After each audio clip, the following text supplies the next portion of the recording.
This week on Arts InSight, behind the scenes of a Houston holiday tradition. Well, it's a phenomenon in and of itself anyway. In the whole lexicon of ballet, there's nothing like the Nutcracker. Lions and tigers and lights, oh my. This year, the zoo is filled with more than 2 million lights. Intersecting space and spirit. We spoke with our liturgical designer and said, how can we incorporate something from the heavens?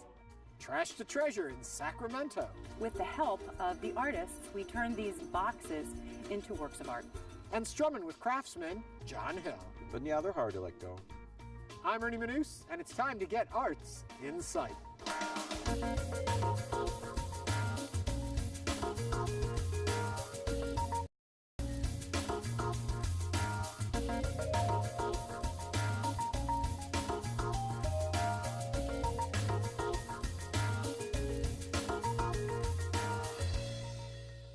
Good evening and welcome to Arts InSight. I'm Ernie Manous. This time next week, Santa will have come down the chimney, eaten his cookies, and hopefully left a gift or two, which means you're running out of time to experience the holidays in Houston, including newer events like Lights right here at the Houston Zoo, and older events like the Nutcracker, which has been a Houston tradition for decades. It's unique in America that Nutcracker has become this classic of this sort of nature. And I love the fact that the mothers bring their daughters who bring their daughters and on and on and on. And there's something very nice and traditional about that. I think it's become a part of the holiday season. Well, it's a phenomenon in and of itself anyway. In the whole lexicon of ballet, there's nothing like the Nutcracker. I think it's very entertaining, especially for little people and for adults alike. It's something for all the senses, and it's really just quite an experience. Well, Nutcracker is a unique challenge because we have so many children involved. For example, in our Nutcracker, there are 6 little girls and 4 little boys that are all sort of under the age of 10, 11, 10. We have 5 groups of them. We have 37 shows, so getting each of those 5 groups a rehearsal with the company, and it all comes together with holiday magic. It's quite remarkable. It's an enormous show. If you include all of the stage crew, wardrobe, of course dancers, kids from the academy, orchestra, you're up to 200 people easily that it takes to run the show every night. So that's a small city. The snow is one of the unique elements of the Nutcracker, but it illustrates one of the designers, Desmond Healy's, one aspect of his genius as a designer. He designs the effect of whatever he's putting on stage, not the thing itself, but the effect of it. So the snow is a good example of that. They're quite large, and they're made out of crepe paper, and they are all handmade, hand-torn. It catches the light, it flutters and sparkles and flashes in the light like snowflakes do. Each piece of paper is not a snowflake, but it's the effect of a snowflake.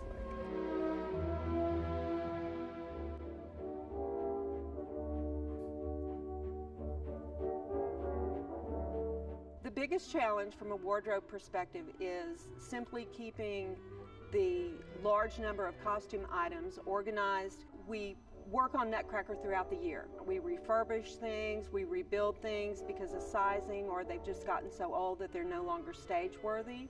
Then we do the fittings on the new performers and new character roles. Repairs are done on a daily basis. We do so many shows of it, so we get to see very many mistakes, from rats falling into the orchestra pit, to costumes hooking on one another, to trunks not opening and trapping the dolls inside. That's the fun of live theatre. My favorite wardrobe malfunction story is one of the mice, one of the latex ears that is glued to the head, had come unglued and was just hanging on basically by about an inch. And so they're still dancing and the ears flapping back and forth, and it was funny.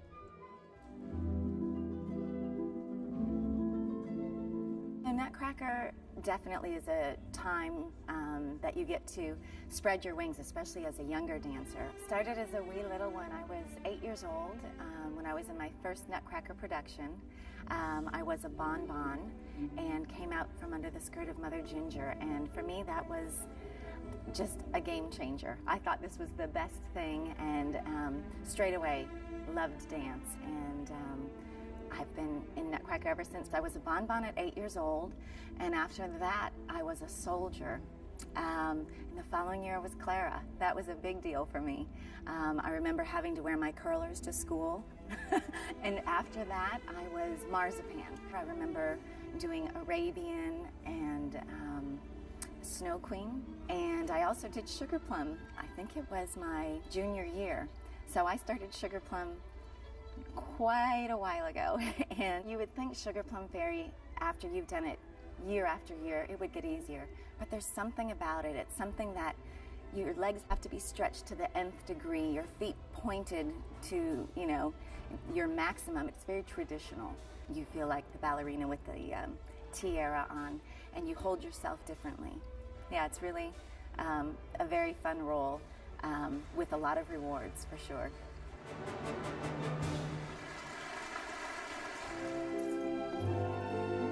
It's amazing. Nutcracker, during this time, this is when some of the best memories are made. People are working together. You're like a big family. We work through Christmas, and we have Christmas Day off. It doesn't take the joy of Christmas away, but it certainly is a different experience. I think part of what makes Christmas special for me is children. So the more children you're around and the more wonder of Christmas and that excitement, that's what makes Christmas special. So we're lucky in the fact that we are part of that magic and part of that thing that little children dream about. The Nutcracker runs through December 28th. To find out more, go to HoustonBallet.org. Well, welcome back to the Houston Zoo, where this time of year, lions, tigers, and bears are joined by Christmas lights, and lots of them. Here to tell us more about zoo lights is Jackie Wallace of the Houston Zoo. Hello, Jackie. Hello. What a festive, fun time to be here. It is marvelous. There are more than 2 million lights this year at Zoo Lights. It's bigger and better than ever, and I just hope everybody gets a chance to come out here and see all the sparkling lights. Okay, now you talked about 2 million some odd lights are out here in the park. Do you keep them on year round and then they just light them at Christmas, or do they get restrung every year? We restring every light every year. Our team gets in here at the end of September and starts stringing the lights so that every year it looks a little bit different. Some of the old favorites are back, like the Peace, Love, Joy of Cypress Circle is here every year. People love it. And of course, one of the most popular areas for Zoo Lights is our gorgeous reflecting pool. It is really something magnificent to see. Okay, definitely for families.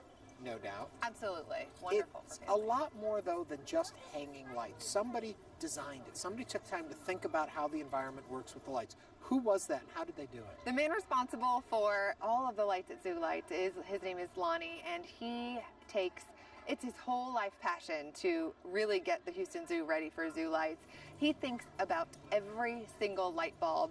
He has different areas that are timed to music, so when you're over standing near the trains, you can really hear and feel the music going, and the lights are dancing along. All along the reflection pool, we also have music set to all of the lights. And twice each night, we have a different chorus group from different local schools come and sing, and the lights actually move and dance to their songs as well. Okay, do the animals notice the difference? Have you noticed that the animals are reacting to this? Yeah, some of the animals, when they see the lights start to come on, they're a little bit interested. Starting around nighttime, they start to go into their night houses for the evening, so people really can see all of our reptiles. Our reptile house stays open all through Zoo Lights, but the majority of our animals go night-night. Yeah, they go night-night. And the hours of this going on are what, so people know? Zoo Lights starts at 6 p.m. every day through January 4th and ends at 10 p.m. And so if you haven't been at the zoo all day, that's fine, because you reopen for this in the evening.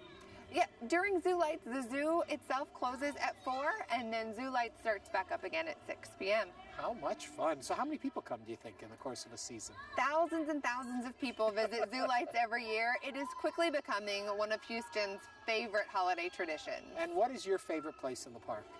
I think my favorite place is really the reflection pool. It really is gorgeous and lit up, and it really, the music and the lights together is just something special. Well, that's wonderful. And if they are going online, where can they go to find out about all of this and so much Go more? to houstonzoo.org, and you can pick a different day. Prices vary depending on what day you want to come. From the twinkling lights at the zoo to the twinkling stars in the Milky Way, let's head down south, where a church in Nassau Bay features an impressive work of art inspired by the city's space culture.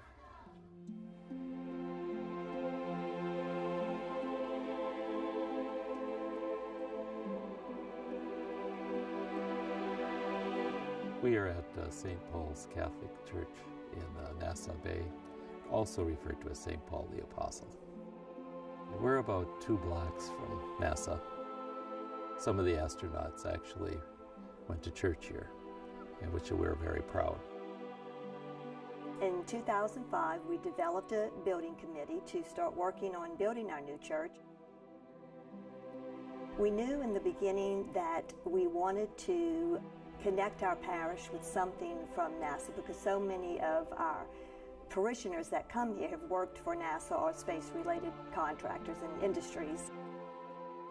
We spoke with our liturgical designer and said, how can we incorporate something from the heavens? And our liturgical designer came up with these celestial windows, and that we would choose an image from the Hubble telescope.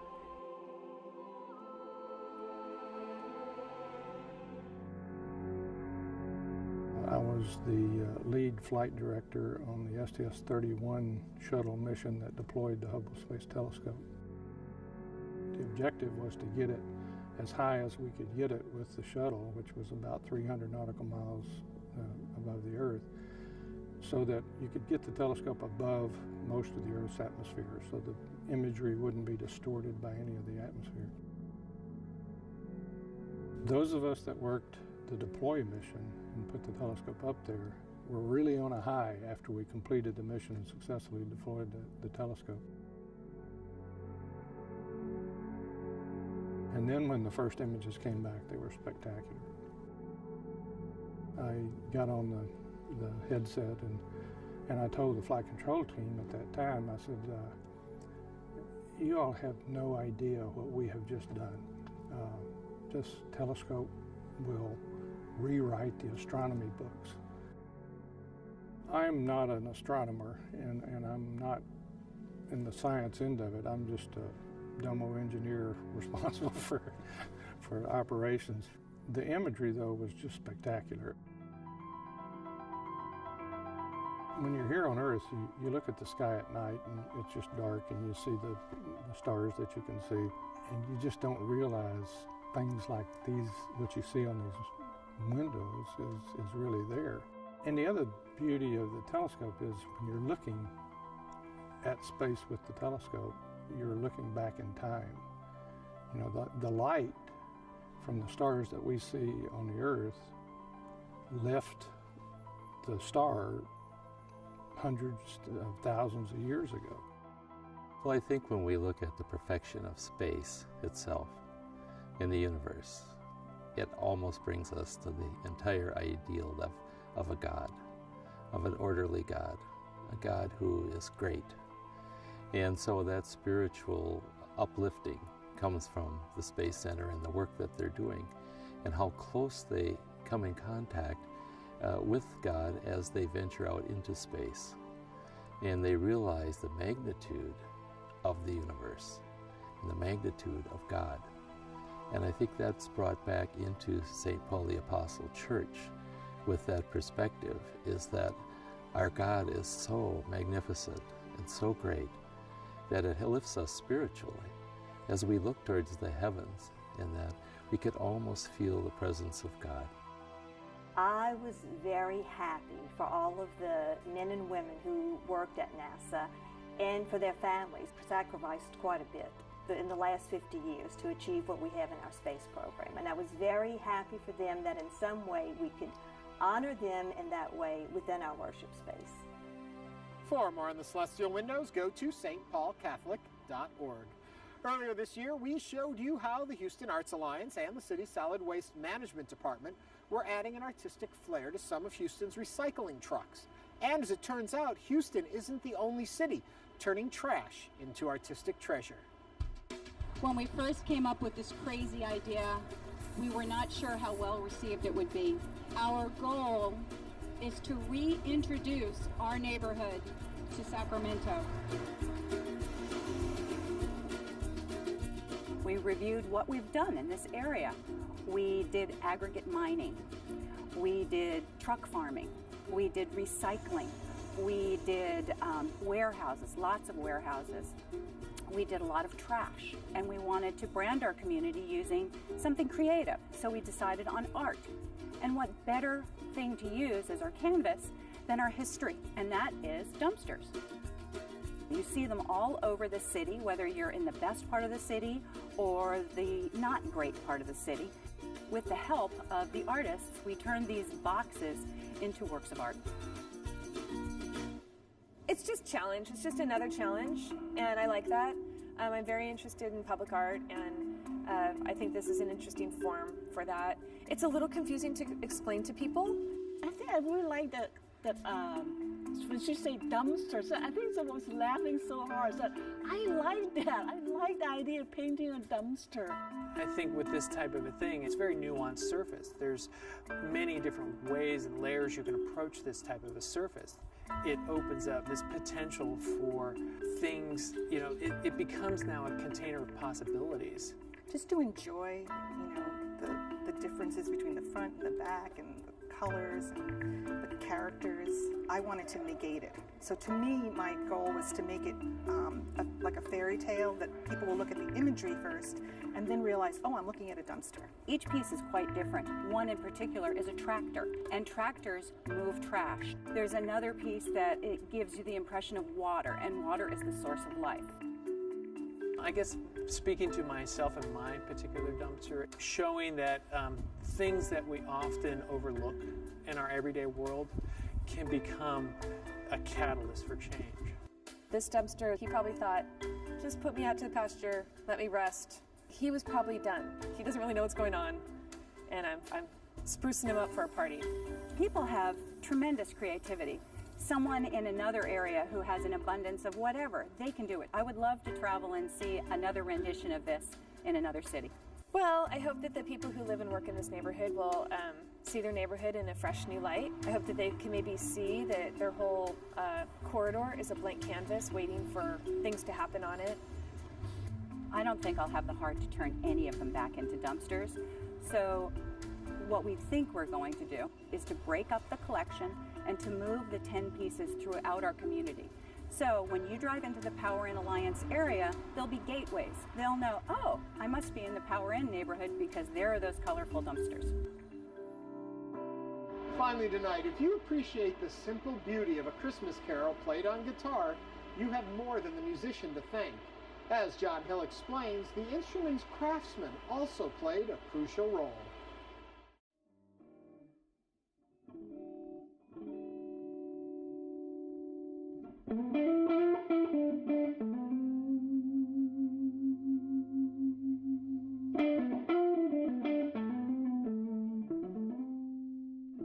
I was one of those people where I just loved the wood shop. When I started building guitars, this was in like 83 or 84, and it was a lot of handwork, files and rasps and belt sanders, and I found out early that I kind of had a knack for that stuff, and I started playing guitar, getting interested in guitar, and obviously guitars are made out of wood, so I just kind of thought that I could sort of build my own guitar, and so that's really where it started for me, high school.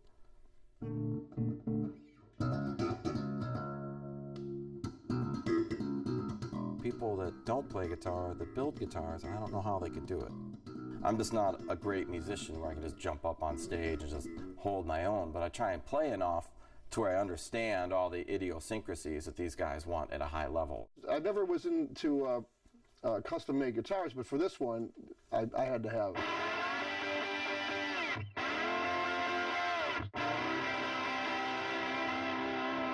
The guitar was so beautiful, and the neck was so thin and fast, and the action was like a runway, you know. I mean, I was just like, I couldn't stop shredding on it. I just couldn't put it down. The form always follows function. I believe in that rule 100%. Like, it has to work as an instrument when it's done. You know, I always visualize everything in my head. You know, I can kind of see how it's going to transform into what its final thing is going to be.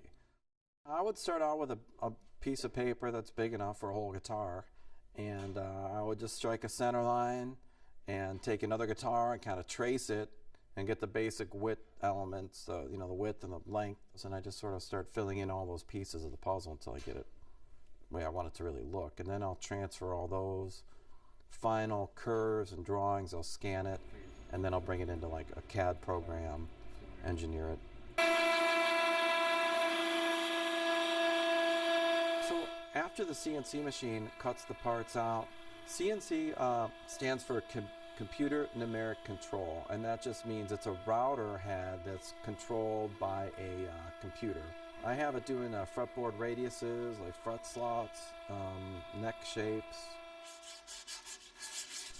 We do have to sand those parts. There's machine marks in them, or, you know, like some of the wood could chip off, you know, when the bodies and necks are finish sanded, and then they go to paint.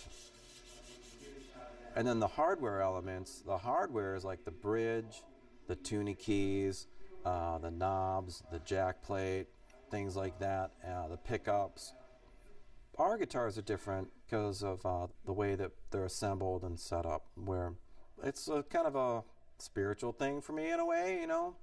But I'll clean my workbench off and I'll lay out all the parts like really neat, and, you know, with the neck and the body and everything ready to go, and I'll take a picture of it, you know, and I'll send it to the guy and I'll say, hey, I'm starting to assemble your guitar. He takes a real lot of care into hand making these things from the ground up, every aspect of the guitar. And that's what they used to do in the old days at all the famous guitar companies that we know. Now they just mass produce them so much with machines. It's beautiful, I mean, as far as cosmetically. But if you pick it up, it's really nothing like the ones that were made back in the old days. You know, so each guitar he develops or has an idea to make, it is absolutely made, you know, from the ground up, you know, with every little detail, okay, just right. I mean, he knows exactly what he's doing.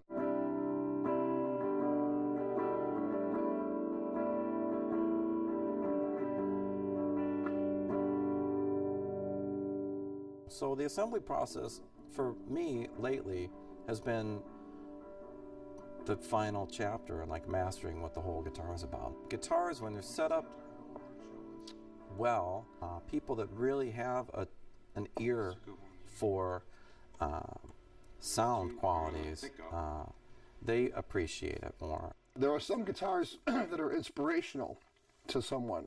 You pick them up and all of a sudden you just know, like, oh my God, this is something that, you know, I can't put it down.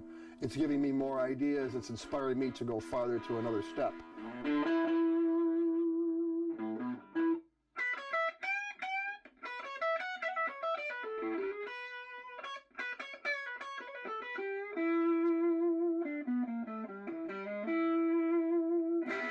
it motivates them to like write or just be creative. They can like, wow, this really sounds magical, and like, you know, kind of, well, let me play this chord, and let me like try this thing, and let me play it through this amp, and the next thing that you know, they're creating music, they're playing music, that's where it's all about for me. So I really think that the music in general is what I try and strive for, is just to make it a musical instrument so that people will want to play it, want to write with it, want to show it to people. I'd like to keep them for about a week after we actually finish the assembly process, and I play them, I tweak them, just dial them in a little bit. But yeah, they're hard to let go. Like you know, if your dog has puppies or something, you got to give all the puppies away, right? It's tough.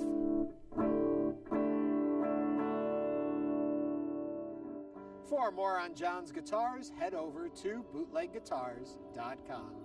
And that's a wrap from Zoo Lights at the Houston Zoo.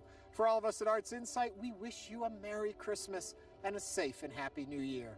Make sure to join us again all next year as we feature more insightful profiles from Houston and beyond. For all of us at Houston Public Media, I'm Ernie Manous, and to all, a good night.